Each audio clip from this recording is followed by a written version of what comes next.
San Pedro Apostol sa pangangalaga ni Tagumpay at Randy Sayo.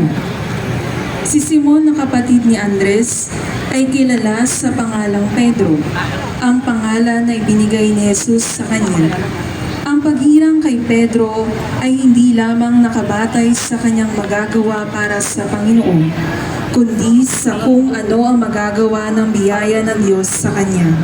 Kaya't si Pedro, bagamat di karapat-dapat, ay pinagkatiwalaan at minahal pa rin ng Panginoon.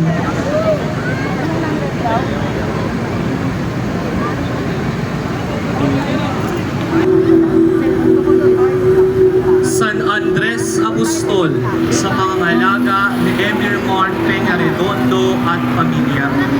Si San Andres ay pinanganak sa Betsaida, kapatid ni Simon Pedro at unang tinawag ng Panginoon mula sa mga alagad ni Juan Bautista. Siya ipinako sa Patras sa isang krus de kusata o krus na hugis ekis, tanda ng kanyang pagpapakababa at pagkamartir sa ngalan ni Hesukristo.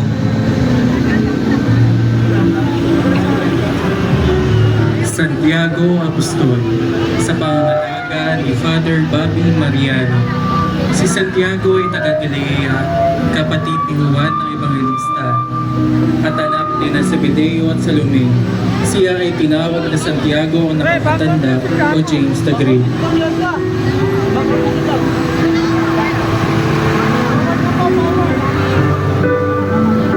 San Felipe Apostol sa pangangalaga ng pamilya Vicente.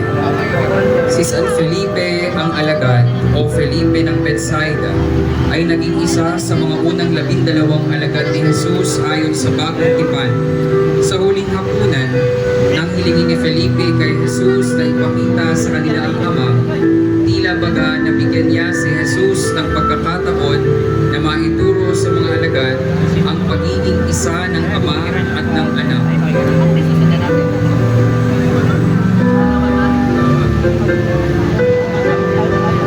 San Bartolome Apostol sa pangangalaga ni Ginang Wilhelmina Yuzon at pamilya. Si San Bartolome ay isa sa 12 alagad ni Jesus at kaibigan ni San Felipe na isa rin sa mga apostol. Ayon sa tradisyon,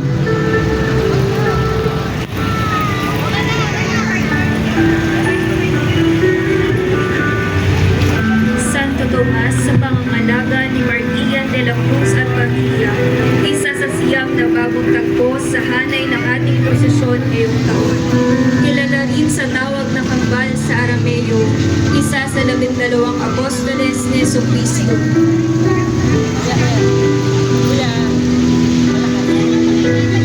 San Mateo Apostol sa pangangalaga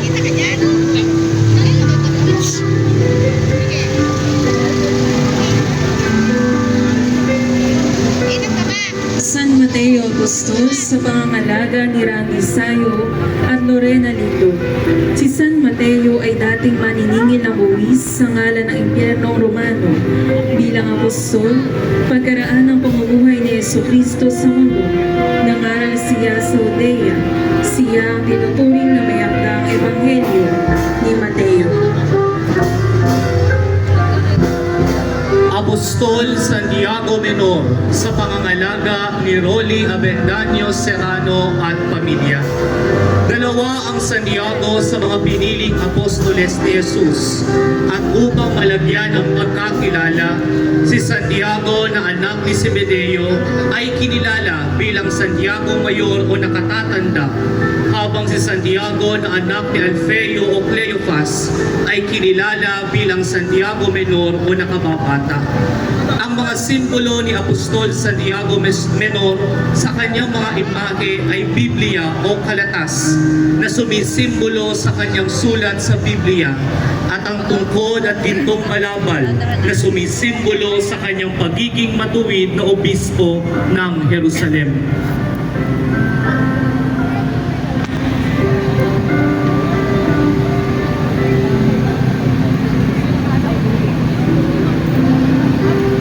San San Judas Tadeo, sa pangangalaga ni Jesus at Vilma Zulueta at pamilya.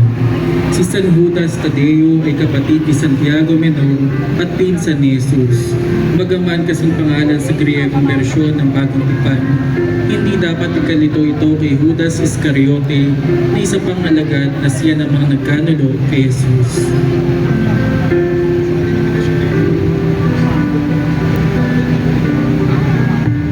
San Simon Makabayan, sa pangangalaga ni A.J. Manuel Vistan Domingo at pamilya. Binansagang Cananeo o Makabayan dahil marahil siya ay kasama sa grupo na lumaban sa mga Romano. Nasasabi sa tradisyon na ipinangaral niya ang Ebanghelyo sa Ehipto at kinalaunan ay tumungo sa Persia kasama si Judas Tadeo kung saan namatay siyang martir.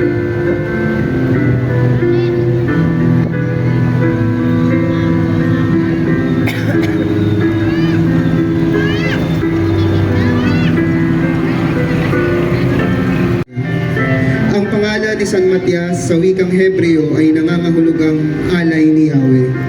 Siya ay isang santo ng Romano Katoliko na pinili ng natirang 11 alagad makalipas ang pamumuhay ni Jesus sa mundo. Siya ang naging kapalit ni Judas Iscariote. Pinaniniwalaang siya ang nagdala ng Kristyanismo sa sinaunang Ethiopia at Macedonia. Pagbibinyag kay Jesus sa pangangalaga ng SBTC at SPCY mga first. Alam ni San Juan Bautista na hindi niya dapat binyagan si Jesus, kundi bagkus siya ang dapat binyagan ng Panginoon. Ngunit pinili ni Jesus magpabinyag upang ipakita ang kanyang pagpapakumbaba sa mga tao kahit na siya ay Diyos. Tulad ni San Juan Bautista, naway tayo ay maging Kristiyanong na naghuhudyat na ang Panginoon ay kasama natin. Bigyan natin ng daan ang Panginoon sa kanyang pagbabalik.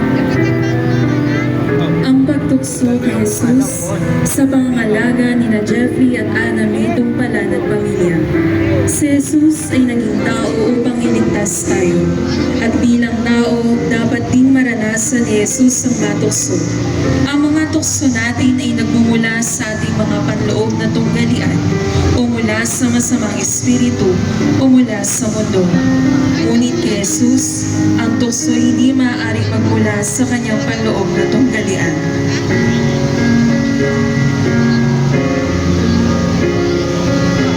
Ang himala sa kana sa pangangalaga ni na Alex Reyes at Attorney John Keto Reyes. Ang mahal na Birheng Maria ang siyang naging dahilan upang ipamalas ni Jesus ang kauna-unahang pagkakataon ang kanyang kapangyarihang gumawa ng himala na ang tubig ay ginawa niyang alak. Kaya't ang pananalig ni Maria ang nagbukas sa dakilang pagpapala ng Diyos na ipinagkaloob sa pamamagitan ni Jesus. Ang lihim na pag-uusap ni Jesus sa Nicodemo sa pangangalaga ni Raymart Mercado at pamilya at sa alaala ni Ramon Valenzuela. Batid ng Panginoon ang pangangailangan ni Nicodemo ang kaligtasan, kaya direktang sinabi niya tungkol sa panganakang muli.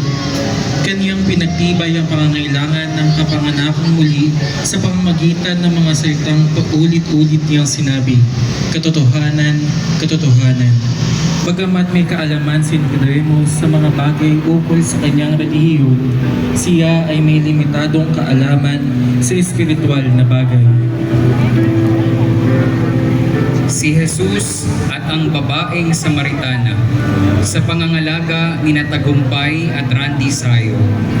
Sa simula, si Jesus para sa Samaritana ay isa lamang Hudyo, pagkatapos isa sa mga propeta. Sa bandang huli, naunawaan niya na si Jesus ang Mesiyas, ang tubig na nagbibigay ng buhay na walang hanggan. Pagpapagaling ni Jesus sa lalaking ketong sa pangangalaga ni Naginang at Ginoong Pablito at Ofelia Macam at pamilya. Ang Ang pagluhod ay tanda ng pagsuko sa harap ng Diyos upang humingi ng kanyang awa at tulong. Mababasa sa Biblia sa aklat ni San Marcos ang kwento ng lalaking ketongin na pinagaling ni Jesus.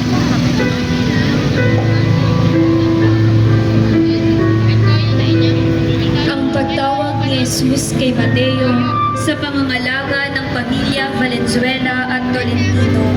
Nang magreklamo ang mga Pariseo kung bakit si Jesus ay nakikisalo sa mga mangongolekta ng buwis at iba pang makasalanan, tahasan silang sinagot ni Jesus na, "Naparito ako upang tawagin ang mga makasalanan, hindi ang banal."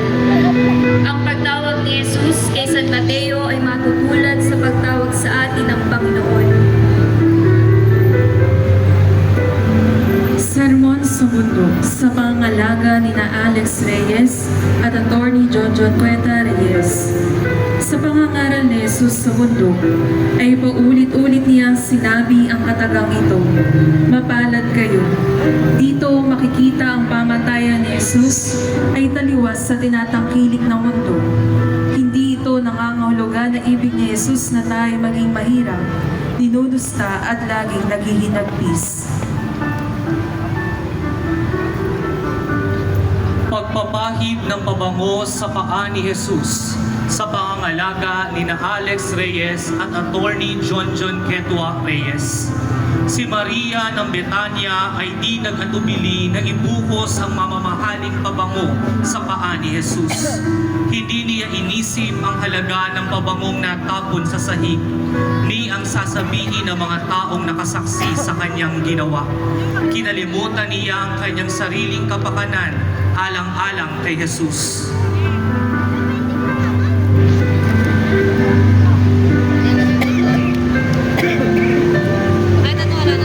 Ang pagpapahinto ng unos sa pangangalaga ni Father Bobby Mariano sa tagpo ng pagpapatigil ni Jesus sa unos habang ang mga alagad ay takot na takot sa mga alon na dumadaluyong sa kanila.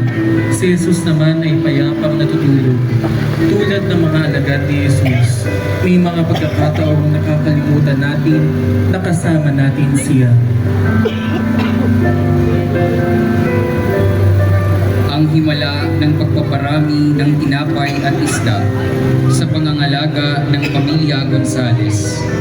Sa Ebanghelyo ayon kay San Lucas, tila nakatagpo ang mga tao ng di matatawarang himala sa pamamagitan ng pagpaparami ni Jesus ng tinapay at isda. Ang Diyos na manlilikha ang siyang magpaparami sa pagkain upang ito ay maging sapat sa lahat ng naroroon.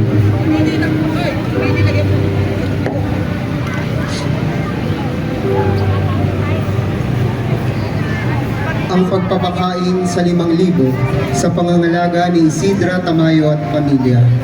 Ang pagmamalasakit ng Diyos sa tao ay makikita sa pagpapakain ng 5,000. Sa kanyang mga mata, ang mga taong naroroon ay nangangailangan ng pagkain at kanlungan na magmumula sa kanya. Ang tugon ng Panginoon ay biglan sila ng pagkain.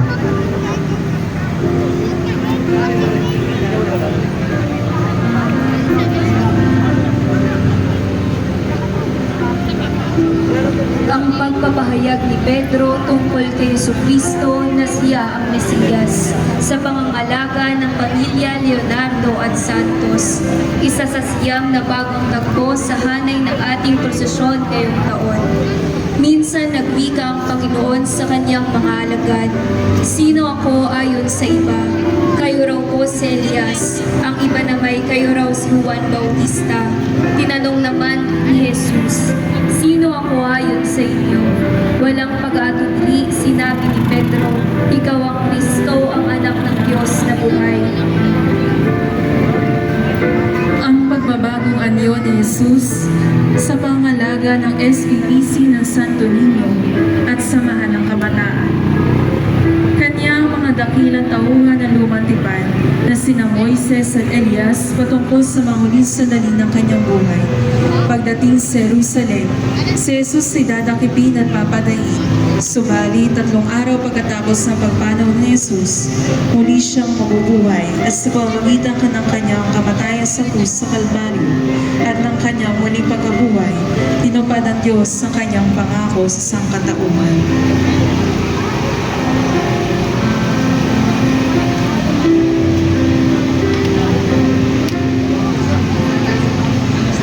Pagpapala sa mga bata sa pangangalaga ni Ferdinand Reviche at pamilya. Sinabi ni Jesus, hayaan ninyong lumapit sa akin ang mga bata at huwag niyo silang pagbawalan sapagkat sa mga katulad nila napapabilang ang kaharian ng Diyos.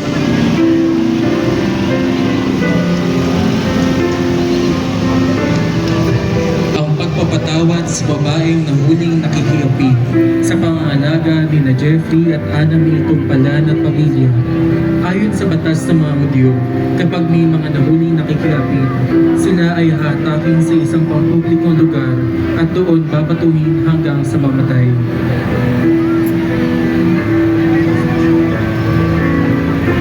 Ang pagbuhay ni Jesus kay Lazaro sa pangangalaga ni Paul Adriano at pamilya.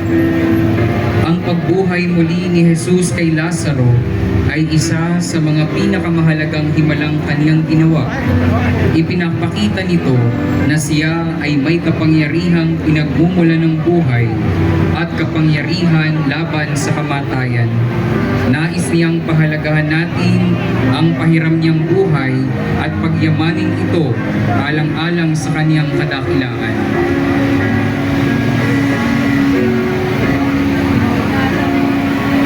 Ang pagtangis ni Jesus sa Jerusalem sa pangangalaga ni Dr. Teddy De Jesus. Ang pagtangis ni Jesus para sa mga kababayan niyang Hudyo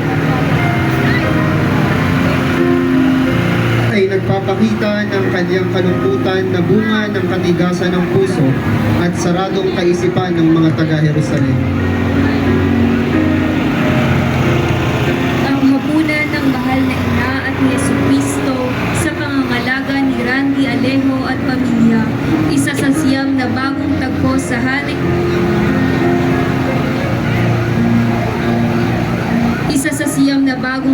sa hanay ng ating prosesyon ngayong taon. Ayon sa tradisyon, matapos makapasok ni Jesus sa Jerusalem, ay sinasabing si Jesus ay nagbalik-balik sa Betania at Jerusalem.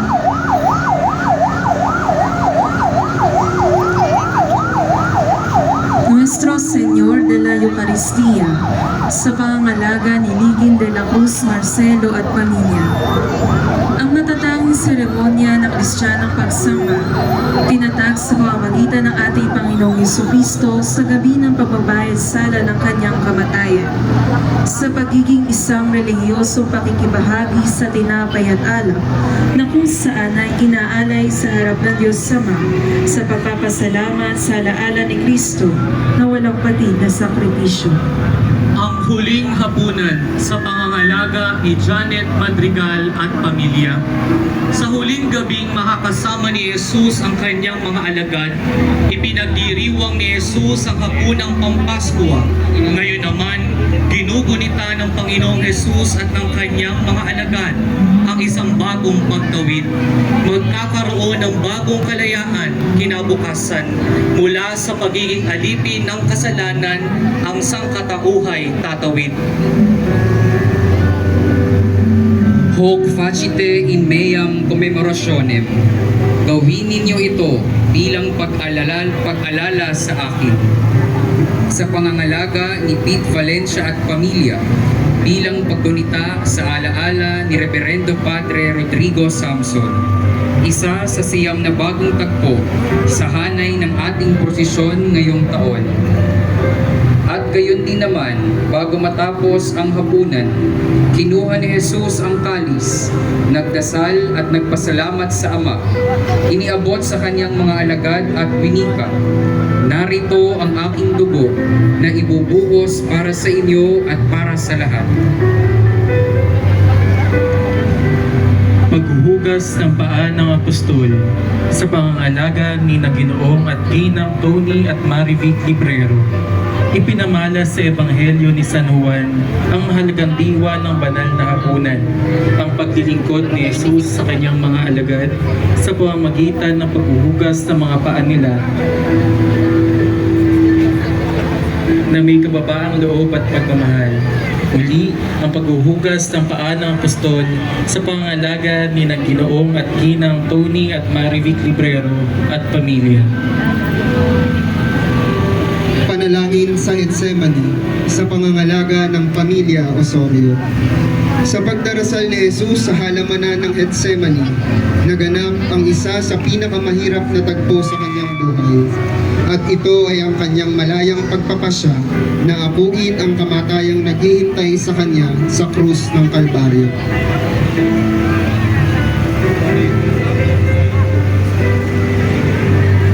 Ang paglulumo ni Jesus sa halamanan sa pangangalaga ni Kenneth Sanchez at pamilya Tagalog.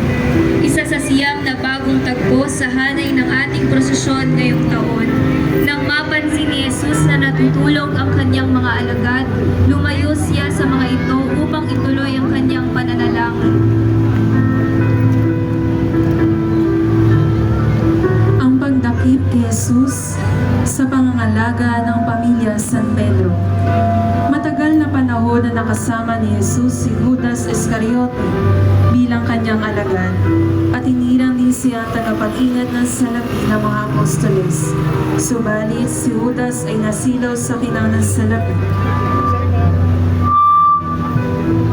Jesus El Cautivo sa pangangalaga ng pamilyang Molina Tolentino. Ang imahe ni Jesus sa kanyang pagkakadakip ay kumakatawan sa isang batang tupa na papatayin. Walang kibo at nakamasid lamang sa mga nangyayari at mangyayari pa. Na para bang ang lahat ay pinapasa Diyos na lamang niya. Si Jesus ay nagmistulang maamong tupa sa pagsunod sa kalooban ng kanyang Ama.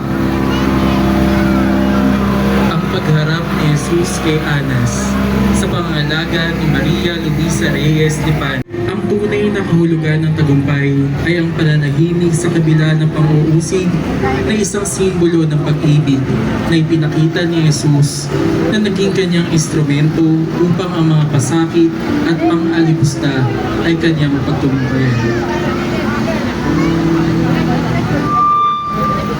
Ang pagpapahula kay Jesus sa pangangalaga ni Anne Christine Ramos at pamilya, isa sa siyam na bagong tagpo sa hanay ng ating prosesyon ngayong taon. Matapos kutyain ng mga punong saserdote at mga pari, si Jesus ay sinimulan nilang pahirapan. Siya ay dinuraan at piniringan at pinagsusuntok.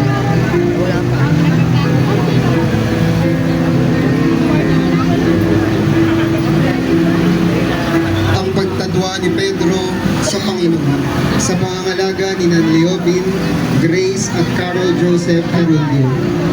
Si Pedro ang unang nagpahayag na si Jesus ang Kristo at nang buhay si Jesus ay nasa panganib, siya ay matapang na nagsalita, Panginoon, buhay ko may iaalay ko dahil sa inyo.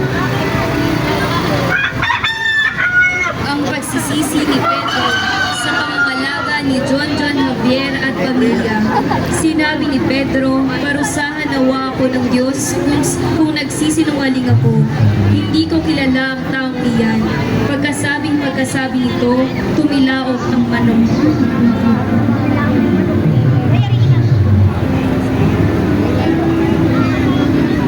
Pagharap ni Jesus kay Herodes sa pangangalaga ni Dennis at Risa Fabian at pamilya.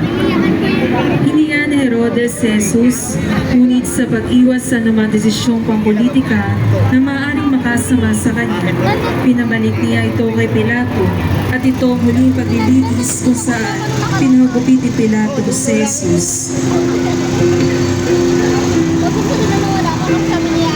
Santong Gabos sa pangangalaga ng pamilya Lipana. Si Jesus ay nakagapos sa haliging pitong bato. Ito ay upang patunayan na sa gitna ng hirap at pagsubok na ito, hindi siya nawalan ng pag-asa sa lakas na ibibigay ng Ama para malagpasan ito. Madalas man tayong mawalan ng pag-asa sa tulong ng Diyos. Kung ito'y ating hihingin, hindi tayo mabibigo.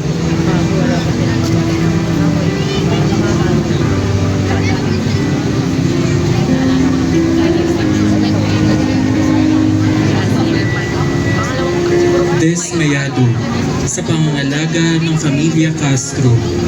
Matapos tanggapin ni Jesus ang lahat ng pangalipusta at mga paratang na walang katotohanan, tumatangis ang kanyang damdaming bat-bat ng pasakit. Makita man sa kanyang larawan ng kabiguan, nananalaytay pa rin sa kanya ang lakas, dulot ng alab ng pag-ibig sa sangkatauhan at sigla sa pagsunod sa kalooban ng kanyang Ama. Ang pagpuputong ng koronang tinig sa pangangalaga ng Pamilya Valenzuela. Sa bawat paghampas sa kaniyang ulo, ang mga tinig ay dumapoon sa kaniyang laman at nagdudulot ng karagdagang sakit sa kaniyang buong katawan. Lahat ng gustong makibahagi sa kaharian ng Diyos ay dapat makiisa rin sa pagpapakasakit ni Jesus. Ang pagbabalabal kay Jesus ng kapwa sa pangangalaga ni Vince del Rosario at pamilya. Isa sa siyam na bagong tagpo sa hanay ng ating prosesyon ngayong taon. Matapos hubaran, hagupitin, putungan ng koronang tinig, bigyan ng sentrong tambo, si Jesus ay sinuotan ng balabal na purpura. Ito ay ginawa ng mga Hudyo upang pakutyang luhod-luhuran at sambahin. Etche Homo sa pangangalaga ni Beng Ramos. Si Jesus ay inalipusta, nilihod-luhuran, dinuraan at pakutyang binati ng ang hari ng mga Hudyo at saka pinutungan ng koronang tinig. Si Jesus ay naging tao para sa atin. Naiuugnay natin kay Jesus ang ating pasakit sapagkat siya ay may nagpakasakit. Senyor sentensyado sa pangangalaga ni Lian Robert Malayari Abuela at pamilya. Isa sa siyang na bagong tagpo sa hanay na ating prosesyon ngayong taon. Matapos dapin, iharap sa mga punong saserdote, bugbugin duraan, hampasin na parang isang kriminal, pamaking kutyain, iharap sa taong bayan. Si Jesus ay nakatulang mamatay sa krus. Walang nagawa sa Pilato, kundi ibigay siya sa mga Hudyo. Ang pagtanggap ni Jesus sa krus sa pangangalaga ni Maricar at Erwin Cabiso Kamwa at pamilya. Ang hatol na kamatayan sa krus kay Jesus, hindi pa man binibigkas ni Pilato, ay matagal nang ipinataw ng kanyang mga kaaway. Ngunit ito'y tinanggap ni Jesus sa kanyang pagmamahal sa atin. Ang pagpasan ni Jesus sa krus sa pangangalaga ng kapatirang Nazareno. Gaya ni Jesus, may mga krus ding nakaatang sa ating balikat at maaaring ang mga ito'y lubhang mabigat para sa atin. Sa tuwing mararanasan natin ang bigat ng krus, ating alalahanin ang sinabi ni Jesus. Jesus Nazareno sa pangangalaga ng Pamilya Castro. Matapos na siya'y paratangan ng kasinungalingan, alipustahin, hampasin, putungan ng koronang tinig, ipagpalit sa isang pusakal, hatulan ng kamatayan at pagpasanin ng krus, siya ay binansagang Jesus Nazareno, Hari ng mga Hudyo.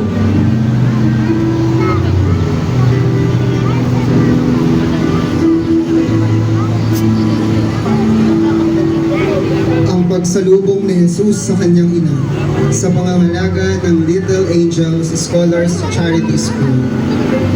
Masakit sa birhen na makita ang kanyang anak na nagdurusa. Sugatan ang mukha, patang-pata ang katawan, nangangatog ang kalamnan at umuungol sa sakit ng bawat habuti, habang wala siyang magawa upang ipagsanggalang ang kanyang anak sa tiyak na kamatayan, kundi ang lumuha, tumingin, sumunod at manalangin. Si Jesus ay tinulungan ni Simon ng Cirene sa pangangalaga ni Pasita Clomata. Si Simon na taga Cirene ay napadaan lamang ng hinatak ng mga kawal upang sabilitang ipapasad sa kanya ang krus. Bagamat may pagtutol sa kanyang kalooban, sa malaoy maaaring naunawaan din niya kung gaano kahalaga kay Jesus ang kanyang ginawa. Katulad ni Simon Cireneo, darating din sa buhay natin na hindi lamang ang sarili nating krus ang ating papasanin, kundi ang krus ng ating kapwa. Ang pagpupunas ng mukha ni Jesus sa pangangalaga ni Charvic Laride Panday at pamilya. Sa panyong puti na ipinahid sa mukha ni Jesus, ay nabakas dito ang kanyang tatlong mukha. Ito ay nahugis sa pamamagitan ng kanyang dugong umaagos sa kanyang mukha. Pinaalala nito na ang panahon ng presensya ni Jesus sa ating buhay. Ang ikalawang pagkadapa sa pangangalaga ni Eduardo at Laila Santos at pamilya. Mahina na si Jesus magmula noong siya'y pinaghahampas at pinutungan ng koronang tinik. Ang kanyang dugo ay patuloy na pumapatak sa lupa.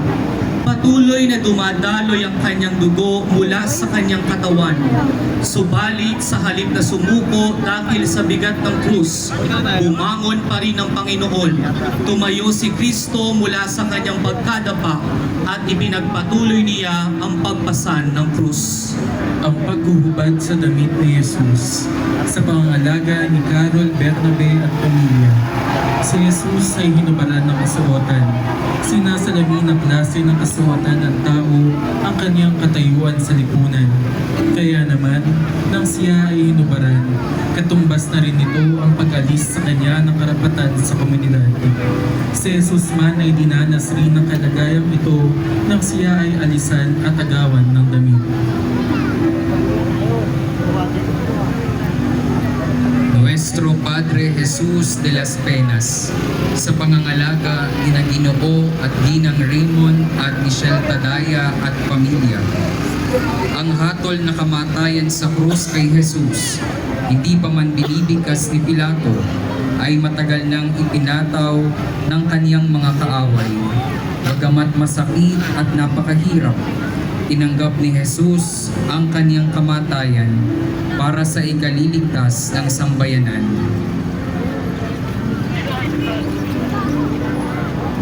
Ang paghahabilin sa pangangalaga ni Maylin Fabian at pamilya. Walang makapaghadlang sa mahal na Inang Maria sa pagsunod sa Panginoong Jesus. Kaya inihabilin ni Jesus si Maria kay San Juan na kumakatawan sa ating lahat upang maging ina at huwaran nating lahat.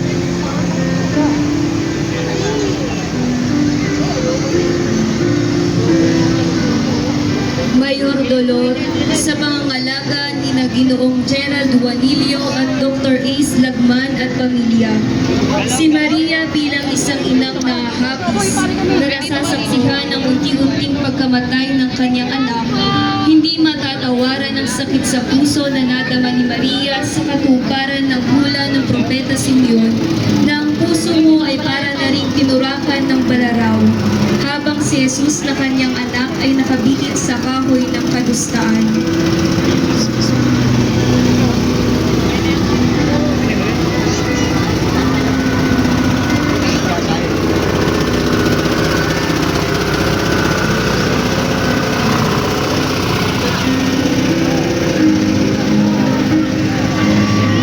Pangangalaga ni na Raymond at Rachela Vicente at pamilya Marcelo.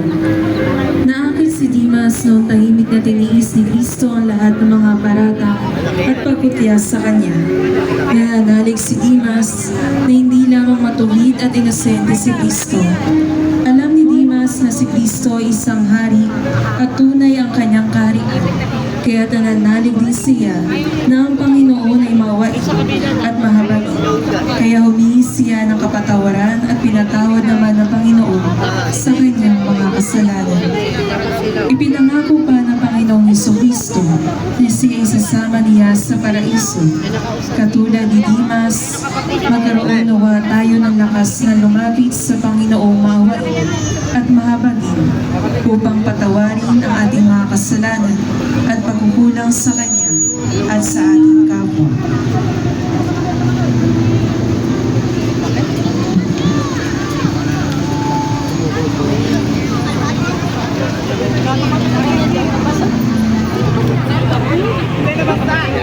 Esperanza Macarena sa pangangalaga ni Jeltan at pamilya. Palataya at pag-asa ni Maria sa plano ng Diyos.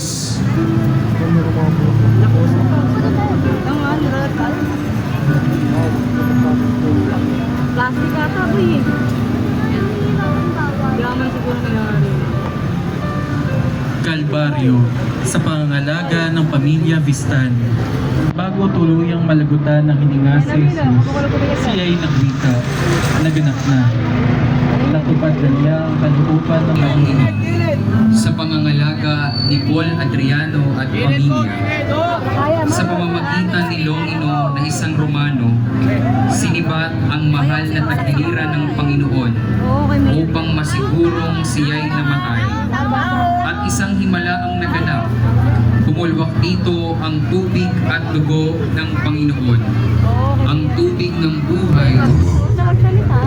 Patawarin sila sapagkat hindi nila nalalaman ang kanilang ginagawa.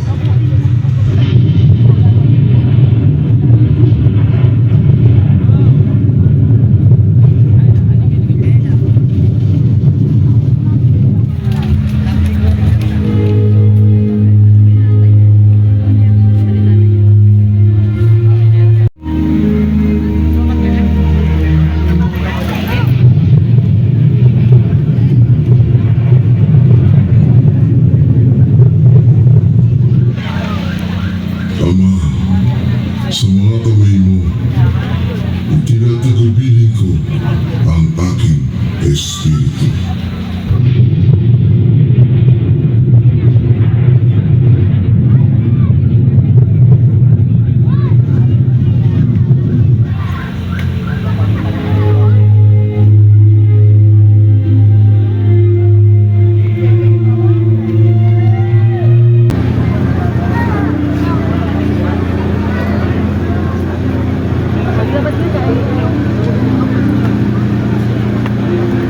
La Pieta sa pangangalaga ng Familia Castro. Ang buhay na iniluwal ng isang ina, ngayon ay isang malamig na bangkay. Walang nagawa ang kanyang ina, kundi lumuha at yakapin siya sa kanyang kandungan.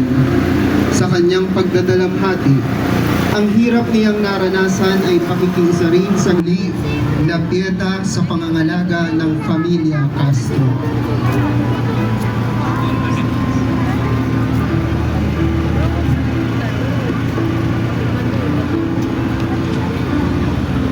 Madre de las Angustias sa pangangalaga ng pamilya Reynolds. Matapos na maibigin ang bangkay ni Jesus, ang pangunahing nangungulila sa kanyang pagpanaw ay ang kanyang ina na si Maria. Di maiaalis na ang kanyang ina ay magdadalamhati dahil sa kanyang sinapit na kamatayan. Sa kabila ng pangulilang nadarama, si Maria ay nananatili pa rin umaasa sa katuparan ng pangako ng kanyang anak na ito ay muling mabubuhay.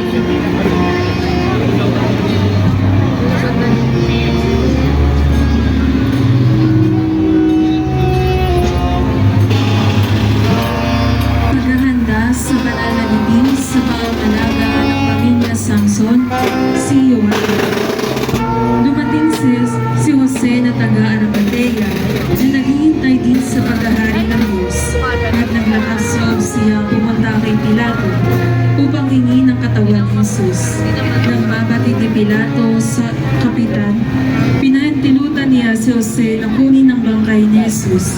Bumili si Jose ng telang lino at ibinaba si Jesus sa krus at binalot ng telang lino at inilagay sa libingan. Nakita ni na Maria Magdalena at isa pang nagangalang Maria kung saan inilagay ni Jose si Jesus.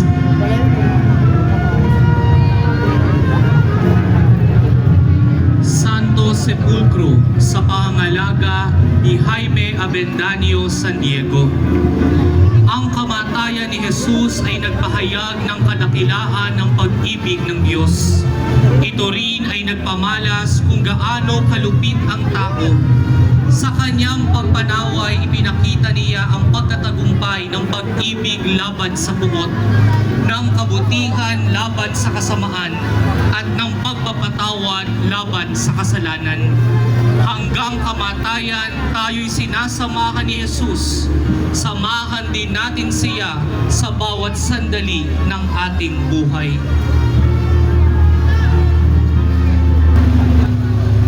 Muli, Santo Sepulcro sa pangangalaga ni Jaime Avendaño San Diego. Mga nakatulad. Okay, tara. Tugod na yung mga.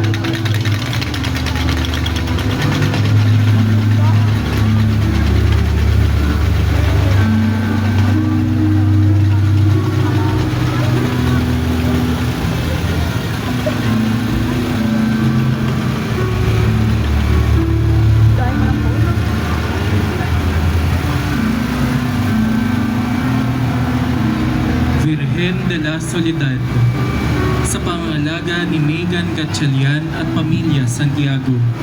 Si Maria na buong-buong sumunod sa kalooban ng Ama ay patuloy na tumupad ng kanyang pangako. Sumunod siya kay Jesus sa kanyang mga pangangaral at ministeryo. Sumunod si Maria hanggang sa daan patungo sa Kalbaryo. At ngayon, sumusunod siya sa bangkay ng kanyang anak na si Jesus ng buong kapanglawan. Tulad ng mahal na Birhen, tayo ay naasahan ng Diyos na sundin ng kanyang kalooban. Isang gawaing mahirap at masaklap, ngunit maghahatid sa atin ng kaligtasan at tunay na kaligayahan. San Longino sa pangangalaga ng pamilya Valenzuela Tolentino. Si San Longino ay ang kawal na sumibat sa tagiliran ni Kristo. Siya ang matibay na saksi sa mga katilag-ilalas na pangyayari nang namatay si Kristo sa Kalbaryo noong Biyernes ng hapon, at siya ang nagsabi, "Tunay ngang matuwid ang taong ito." San Nicodemo sa pangangalaga ni Crisanto at Elena Behok at pamilya. Si Nicodemo ay isa sa kagawad ng Sanhedrin na naging lihim na alagad ni Jesus. Noong araw na ilibing ang bangkay ng Panginoon, hindi siya nag-atubili na sumama sa paglilinis ng bangkay ni Jesus. Nagdala siya ng pinaghalong mira at aloe na siyang ginamit sa paglilinis sa katawan ni Jesus. Ginawa niya ito sa kabila ng maaaring pwedeng mangyari sa kanya. Hindi na siya natakot na ipakita sa mundo na siya ay isa ring alagad at tagasunod ng Panginoon.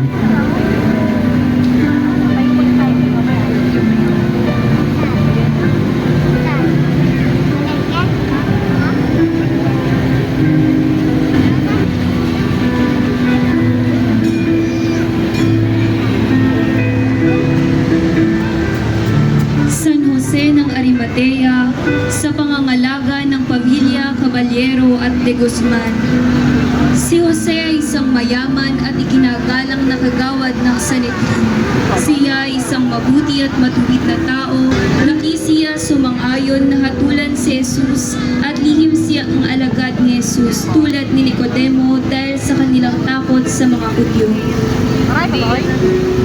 Santa Veronica sa pangangalaga ni Lina Villalobos.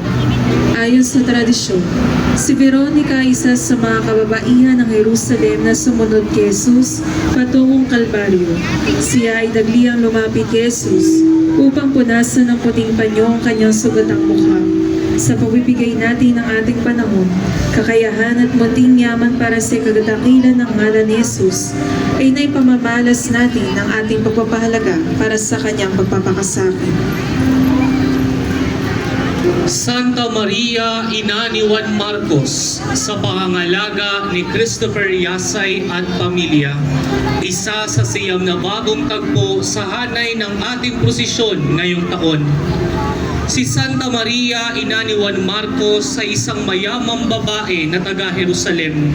Sa kanyang tahanan, ginanap ang huling hapunan kung saan itinatag ni Jesus ang banal na Eucharistia.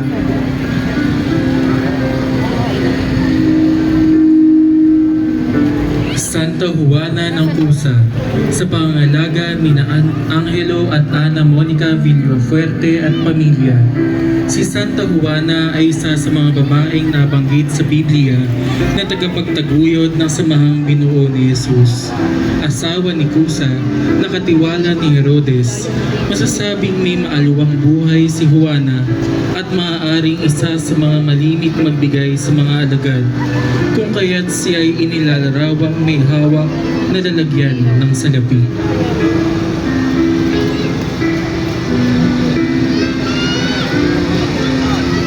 San Lazaro de Betania, sa pangangalaga ng pamilya Atadero at Santiago.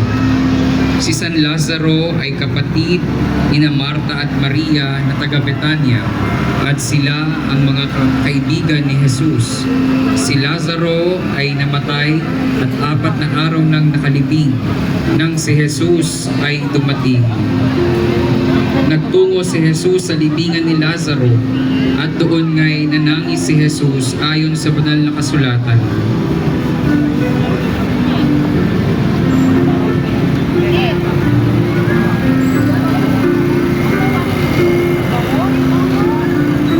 Santa Maria ng Betania, sa pangangalaga ng pamilya Coronel Garcia.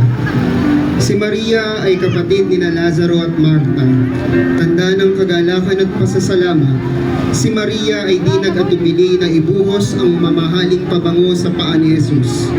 Hindi niya inisip ang halaga ng pabangong natapon sa sahig, ni ang sasabihin ng mga taong nakasaksi sa kanya.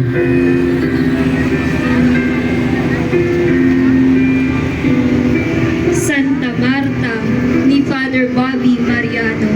Si Marta ay madalas na naiyahambing sa kanyang kapatid na si Maria.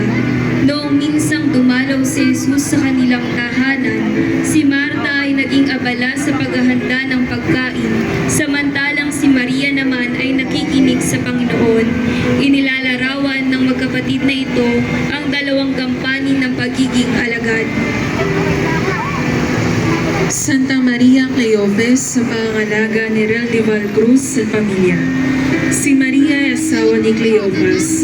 Ayon sa tradisyon, siya ay kapatid ng mahal na Birheng Maria. Isa siya sa mga kababaihang sumusunod sa aral ng Panginoong Hesus. Siya rin ay isa sa mga tagapagtangkilik at tagatustos sa pangangailangan ni Jesus. Santa Maria Salome, sa pangangalaga ng pamilya San Luis Castro. Si Maria Salome ay isa sa mga kababaihan ng Jerusalem na nakasaksi sa paghihirap, kamatayan sa krus at muling pagkabuhay ni Jesus.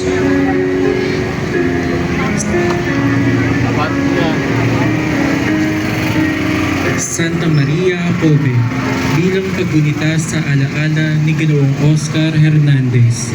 Si Maria Jacobe ay kasama rin sa mga kababaihan sa Jerusalem na sumunod kay Jesus habang siya ay nagpapasa ng krus. Siya ang ina ng kababatang Santiago na isa sa mga apostoles at Jose na maaaring tagasunod din ni Jesus. Santa Maria Magdalena, sa pangangalaga ng pamilya Castro. Si Maria Magdalena ang kauna-unahang nakaalam ng muling pagkabuhay ni Jesus. Siya ang naghatid ng masayang balitang ito sa mga apostoles at ibang tagasunod ni Jesus na kasalukuyang nalulumbay at nagdadalamhati. Sa pamamagitan niya ay unti-unting napawi ang saklot ng pighati ng kanilang kalooban at sumilay ang liwanag ng pag-asa. San Juan Evangelista sa pangangalaga ng pamilya Ramos. Kung kagurian si Juan ay ang minamahal na alagad ng Panginoon, hindi ibig sabihin na ito na siya lamang ang higit na minamahal kaysa ibang alagad. Si Juan ang minahal na alagad dahil sa lahat ng apostoles, siya ang nagpakita ng lubos na pagmamahal kay Jesus. Nang si Jesus ay dakpin, pahirapan at ipako sa krus, tanging si Juan lamang ang nanatili sa piling niya.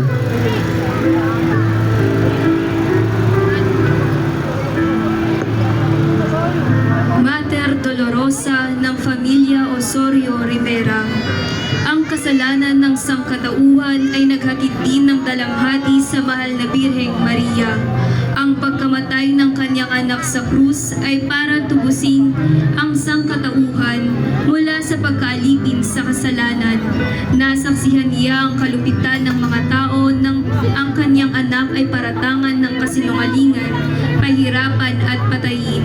Sa pagdadalamhati ni Maria dahil sa kasalanan ng sangkatauhan, siya ay nakibahagi rin sa gawaing pagliligtas ni Jesus.